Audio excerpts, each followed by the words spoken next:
Hello, Matthew Bell with InsurancePrescription.com, and today I thought I would create just a very short, simple video on the various pay modes that are available to a person when they have a life insurance contract. Now, pay mode is going to have to do with the frequency of the checks that you write or the payments that you make to an insurance company. Now, in other videos, I've dealt with premium. I have an entire video where I just talk about the history of the word because it's kind of interesting to me. I have another video where I talk about the various components of calculating the premium cost, and those include mortality and interest and various expense charges. But in this video, we're going to assume that there's some working understanding of premium. So in basic general terms, the premium is the amount of money that a person pays into an insurance contract. It's the money paid to the insurance company by the person who's insured, and it satisfies the insured's obligations under the contract. So in other words, whenever you have a legal contract, there has to be consideration. The consideration that is provided by the insured is the premium payment, and in return for that, the insurance company promises to pay out a certain amount when the insured dies, and that amount's getting paid out to the insured's beneficiaries. Now, I should say, sometimes people pay out a large sum of money in one payment. So they pay off an insurance policy in full with a single payment, and this is called a single premium. So you might take $10,000, $50,000, $100,000 and put it into a contract and make a one-time payment, and then that policy is going to be considered paid up. There are no more premiums owed. It's completely paid in full. But in a case like that, it would be set up for particular reasons, and it's beyond the scope of this video to get into why that would be the case, or if it would be the case, if it would be a good idea. It's going to be very dependent on the details and a person's situation. But I'm going to put that case aside because in general terms, a person is going to be paying off, most people are going to be paying off their policy or paying into their policy over the course of a long period of time, possibly their whole lives. But in simplest terms, we can say that most people, instead of paying a single payment, are going to pay their life insurance premiums periodically in installments. Now, for term policies, the installments are going to have a definite beginning and ending point, at least in principle, unless the insured dies before the conclusion of the term.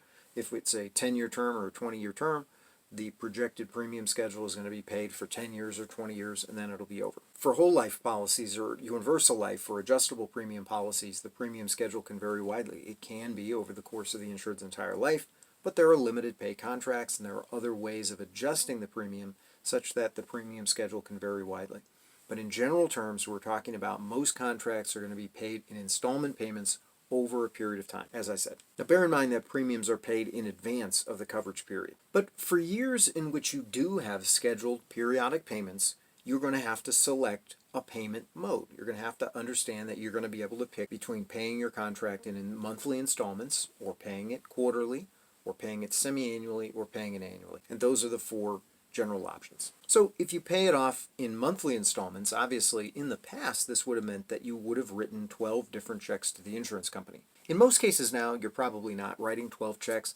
It's more likely that the insurance company is going to automatically draft the amount from your account every month.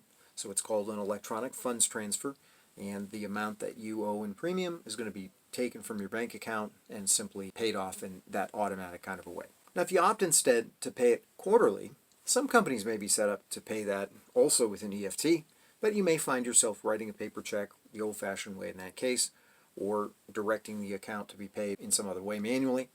But if it's paid in quarters, obviously you're paying it off every 3 months. Semi-annually, of course, is exactly like what it sounds. You'd make a payment every half a year, so every 6 months you'd owe a payment, so there would be 2 total payments, semi-annual, over the course of an entire year. But for ongoing premium payments, you also have the option to pay it annually. You can pay it with one payment for the course of the entire year, and then you wouldn't owe payment again until the next year. Now, one reason why this is an important consideration is because the expense loading on each of these different premium modes is going to vary a little bit. Kind of is going to depend on your age and other factors that have to do with your particular policy premium calculations as to how widely these things are going to vary. But in general terms, annual payment is going to be the least expensive option. The more installment payments you make, the greater the amount of money you're going to put into the contract. So in other words, your cost goes up the more payments you make. In general terms, your annual payment option is going to be your least expensive, and monthly payment option is going to be the most expensive. And then obviously coming down from that, quarterly would be a little less expensive than monthly, and semi-annual would be a little less expensive than quarterly, until you finally get down to annual. Now there's two main reasons that the expenses work in this way. So if we just think about annual versus monthly to make the contrast as stark as possible, the first reason that annual payments are a little bit less is because they don't require as much in the way of administrative costs.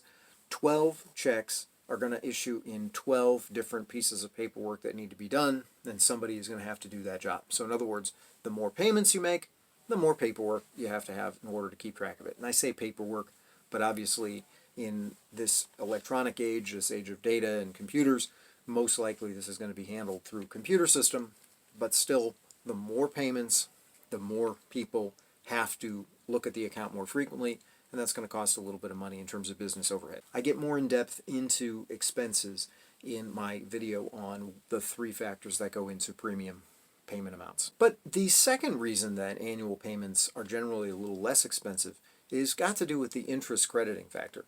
And this is the fact that if you pay a single larger amount to an insurance company up front, then they're going to be able to invest that amount and generate a certain rate of return. On the other hand, if you pay the same amount in terms of insurance cost over the course of 12 months, then even though from an expense standpoint, from a mortality standpoint, you might pay in the exact same amount, the fact of the matter is the insurance company is going to make a little less interest because the first payment that they get is going to be in month 1, the second payment is going to be in month 2, the third in month 3, and so the interest on the first payment is going to start on month 1, but the interest on the last payment is only going to have 1 month to go before the end of the year.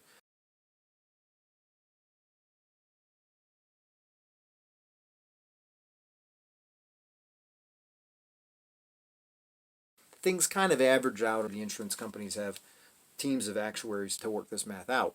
But in general, what happens is if you elect a payment option, like monthly payment, that is going to implicate you in paying installments, then the insurance company generally tacks on just a little bit of extra money each month to account for the interest that they lose by not having had your entire annual payment all up front at the same time. In other words, the longer it takes you to get the money, the less interest they're going to get, and they translate that lost interest to you in the form of a slightly higher premium. Now, how much higher? It's really going to depend. You're going to have to look at your contract. For specific advice, of course, you need to contact your agent or your insurance company. But in general terms, this is kind of how it works. So one tip is if you want to save a little bit of money on your insurance premiums, consider paying them annually instead of any other payment method.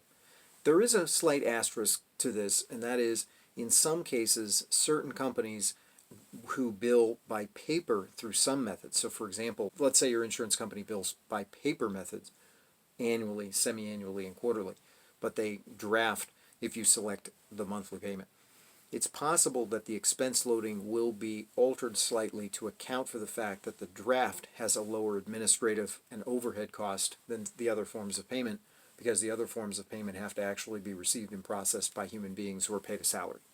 So in some cases, you can find that the monthly payment is less than some of the other payment options, but in general terms, the annual payment is usually going to represent the least expensive option. If you found something of interest in this video or something that was of use to you, I ask that you like the video, subscribe to the channel, click the notification bell to be alerted to new content as it becomes available. I thank you so much for being with me today, and I look forward to seeing you again in another video. Thank you.